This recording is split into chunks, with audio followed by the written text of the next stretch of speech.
Dems erupt after Bondi's Epstein files briefing. All right. They walked into that briefing room expecting answers.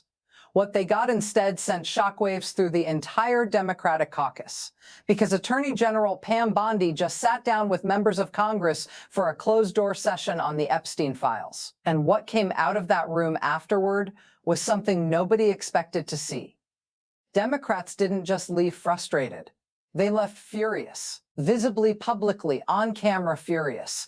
And that reaction tells you everything about what happened behind those closed doors. So what did Bondi actually say in there? What did she show them? And why are the people who attended that briefing now going out of their way to make sure everyone knows exactly how they feel? One question is driving all of it. Where are the files? Here's what you need to understand first. This briefing didn't happen in a vacuum. It came after weeks of mounting pressure. Pressure from the public, pressure from advocacy groups, pressure from members of both parties who had been demanding transparency on the Epstein case since the day the current administration took office. Jeffrey Epstein's death in federal custody. The sealed client list, the decades of alleged crimes that touched some of the most powerful names in finance, politics, and media. All of it was supposed to finally see daylight. That was the promise. And Democrats showed up to that briefing expecting Bondi to deliver on it. She didn't. The accounts coming out of that room are striking. Multiple Democrats who attended described a briefing that gave them almost nothing. No client names, no substantive document disclosures, no meaningful answers to the questions that have been circling this case for years. What they got instead, according to participants, was a presentation so carefully controlled, so deliberately limited, that it felt less like a transparency briefing and more like a rehearsed performance designed to say as little as possible while appearing cooperative. Representative Dan Goldman was among the first to speak publicly after leaving. His tone was not measured. He was direct about what he saw as a fundamental failure of the briefing to address the core questions that Congress had been asking. And he wasn't alone. Other members came out one after another with the same message. We came here for answers. We didn't get them. The files exist, we know they exist, and we are still not being shown what's in them. That consistency matters. When members from different offices, different states, different backgrounds all leave the same room and independently say the same thing, that's not coordination. That's a genuine reaction to something that happened inside. So what exactly happened inside? Here's where the details get important. According to multiple accounts, the briefing focused heavily on what the Justice Department has already done regarding the Epstein investigation. Historical steps, prior prosecutorial decisions, institutional responses. It was framed around process, around what procedures were followed, what was documented, what was handled through appropriate channels. What it did not address, according to Democrats who attended, was the central question everyone came there to ask. Who else was involved?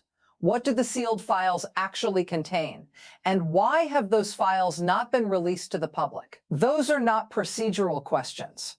Those are substantive ones. And the difference between process and substance was the entire source of the fury that erupted when those briefing room doors opened back up. Because here's what Democrats are saying out loud now. The Epstein files are being protected, not because of ongoing criminal proceedings, not because of legitimate national security concerns, but because of who is in them. Because the names in those documents are the names of people who cannot afford to have their relationship with Jeffrey Epstein made part of the public record. That allegation is significant. It's the kind of thing that, once said publicly by sitting members of Congress, doesn't just disappear. It demands a response. And the response they got from the briefing apparently was not one that satisfied it. Bondi had a specific challenge walking into that room. She needed to appear cooperative while managing what information actually left the building. That is a difficult needle to thread when the people across the table from you came specifically to test whether you would thread it. And the Democrats in that room were not going in blind. They had questions prepared, they had specific documents they were aware of, they had information from prior investigations that told them what to look for. When the answers to those prepared questions didn't come, the reaction was immediate. But here's the layer that most coverage is missing. This briefing wasn't just politically awkward, it was strategically consequential. Because every time Congress asks for documents and doesn't receive them, that refusal becomes part of the record. It becomes something that can be cited, subpoenaed, challenged. The paper trail of what was not disclosed is itself evidence of something. Democrats understand this. They've been in enough oversight battles to know that the reaction you create when you walk out of a briefing angry and vocal is sometimes more valuable than the documents you were hoping to get inside. Because the public reaction creates pressure, and pressure creates the conditions for the next disclosure. So when you watch those members walking out and saying publicly, on camera, that they were given nothing of substance, understand that's not just venting. That's a move. That's the opening play in a longer fight over these files. And Bondi knows it too. The Justice Department's position has been carefully worded throughout this entire process. Officials have used language about ongoing matters, about privacy concerns, about the integrity of investigations, about protecting the rights of individuals named in documents. These are the standard institutional defenses that apply whenever someone in power doesn't want to release something. But those defenses have limits. Especially when the person making the case for secrecy is standing in front of members of Congress who have oversight authority and who are now publicly saying that the secrecy itself is suspect. Here's what nobody wants to say directly, but everyone in that building understands. The Epstein files don't just contain the names of Epstein's associates.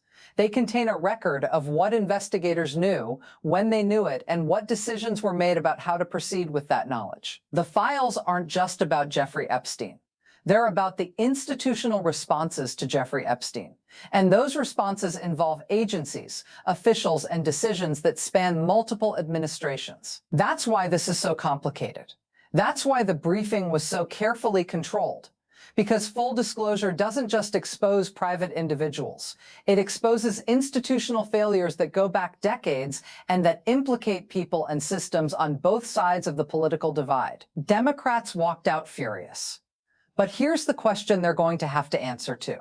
If these files implicate powerful people across the political spectrum, and the evidence strongly suggests they do, what happens if full disclosure produces information that's as damaging to their side as to anyone else? That calculus is part of what makes this fight so difficult to watch clearly. Because this stopped being a simple story about one man's crimes a long time ago. It became a story about power, about who has it, who protects it, who gets shielded by it, and what institutions do when the people they're supposed to investigate are the same people those institutions have historically deferred to. That's what was in the room when Bondi sat down with Congress. That's what's underneath the fury that erupted when the briefing ended. And that's what makes the next step in this fight the one everyone needs to watch closely. Because Democrats didn't leave that room defeated. They left with something arguably more useful than the documents they were denied. They left with a public record of the denial itself, and in the hands of a caucus that knows how to use oversight, a public record of refusal is the beginning of the next legal and political battle, not the end. The files still exist. The names are still in them. And the pressure to release them just got significantly louder. Watch what happens next. Because this story is not done, not even close.